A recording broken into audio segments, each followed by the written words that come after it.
Welcome back everyone, Zaf here, to another Soul Leveling Rise video. In this video, we're going to cover all the coming updates, that being for the next 1, 2, 3, 4, 5, 6, 7, 8 months, all the way to December. I know this is in Korean, and no, I don't speak Korean myself, but we do have the translations here. We have every single month's update, covering what is expected to come out, and a few things really do stand out. And real quick, I know a lot of you are waiting to get a code via the comments in our last video. I just want to remind you we have over 6,000 comments on that video. I am slowly getting to each and every comment. We still have a bunch of codes available, so just be patient. Most of you should get a code, so just sit tight and stay tuned. And speaking of codes, if you want additional rewards in Soul Leveling Rise, make sure to support us on Netmarble supporter page. Once you do so, in the coming weeks, Netmarble will provide you supporter rewards,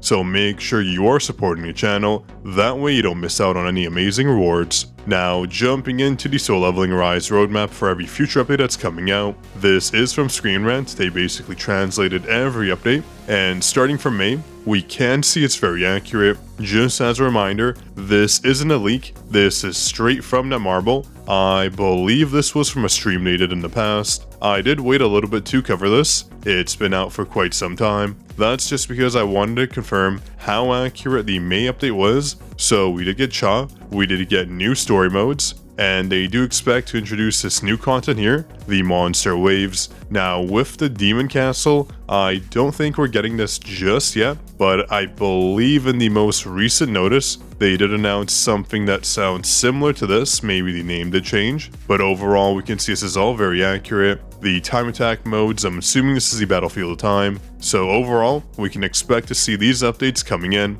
and every other update here, and a few do really stand out like this one here. In July, we do plan on getting guild updates apparently. I'm super excited for this. Once guilds come out, obviously I will be making my own guild, and I will be recruiting from our Discord server, depending on how that works, so make sure you join our Discord. We've gained thousands and thousands of new members in the Discord in the past few days, so make sure you join. The community is great, so you are definitely missing out if you haven't joined already. Now, continuing on, we have the Kargalgan story arc release. This is with the Shamans, so that is coming out. This will probably be new story mode missions, and we also have an original story update, probably the same thing.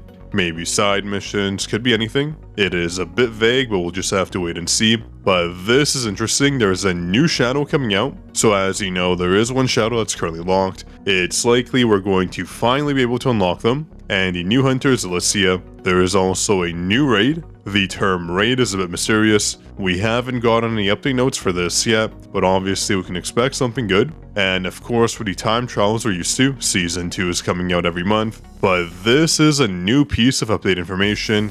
The first solo leveling championship, the preliminary round. I wonder how this is going to work. Now, obviously, depending on how they implement this, if you're free to play well, pack your bags, you're not going to succeed. If you're a whale, this will just be a whale competition. So I wonder if they're just going to put everyone in the same playing field. Maybe you'll have a set team. Maybe teams are restricted to their base stats, base levels, base weapon levels, basically caps for everything. This would be the best way to do it, just to keep things fair, but if you just want to showcase the biggest whale as well, that's one way to do it as well. So this will be interesting. We can see here there is the prelim round, there is also the championship main round and the finale as well. So this will happen across 3 months, we'll just have to wait and see. I'm sure they will announce this shortly, but with July I cannot wait for the guild content to come out. I know everyone's excited for this. Guilds are a vital point in the story, so adding them to the game is basically a must. One thing I don't see here, however,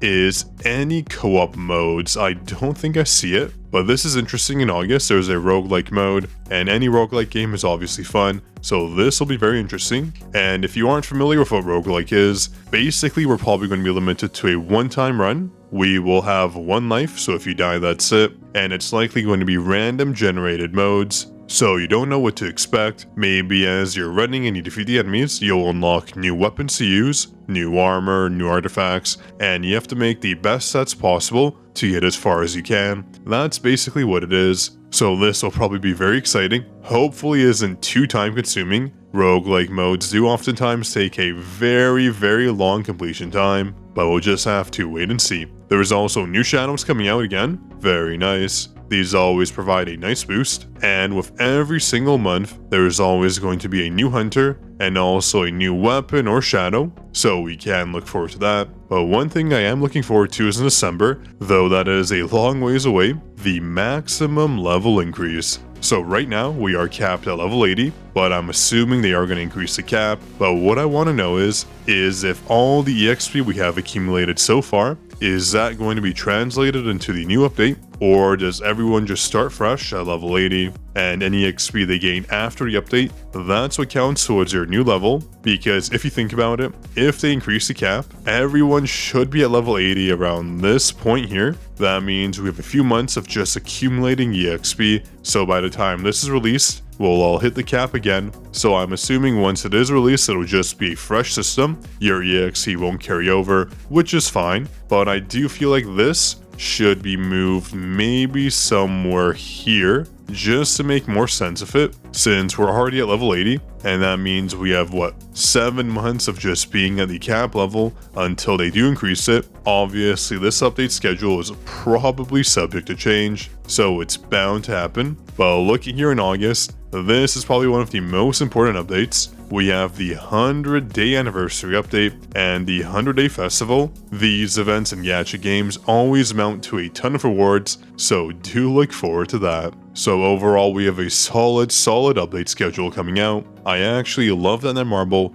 did put out this update release just to see what to expect. We'll see how accurate this list is. I really want more information on the Demon Castle. The high floors will be added in September, but everything else does seem fairly routine. We have the time attack modes, we have a new raid or event coming out every few months, and obviously the new hunter and shadow. So it's a very constant system. Nothing really seems out of place except for the guild content, which is obviously going to be a bulky update, but no co-op and multiplayer modes. They can obviously eventually add that in, or maybe when they say new raid, that's what it could represent. I know the devs did talk about adding those modes in, so we'll just have to wait and see what they do. We can't rush them. Co-op modes need to be implemented correctly. You can't have them have network issues. That'll just ruin the mode. So give the devs some time, I'm sure they'll eventually add it in. But one more thing I do want to see is this here, the new world boss.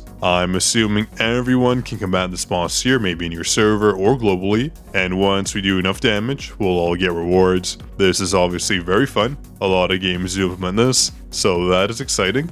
We do have this here as well, the content extensions. This could mean anything. It could either mean they're extending current events, or they're adding extra content, I'm not too sure. We'll just have to wait and see. Again, this list is a bit ambiguous, but one thing we can look forward to is the Jeju, I hope I pronounced that right, the Jeju Island story arc. This is obviously one of the best arcs, so we'll have to wait for this update. It'll obviously be very good, and I'm sure it'll introduce new hunters and weapons and shadows that we're going to be very excited to see. But yeah, this should cover everything here. I don't think I missed anything pressing. Again, guilds are coming out very soon, so if you plan on looking for a guild, depending on how they implement the system, make sure you join our Discord server. We can do guild recruitment there, so stay tuned for that. But overall, I hope you enjoyed. That is basically all I needed to cover today. Just wanted to show you all the updates coming out. Since it is a planned schedule, it doesn't look to be sporadic, and that's what we want to see with these type of games. Games that have a schedule, that are on the ball with all the updates coming out,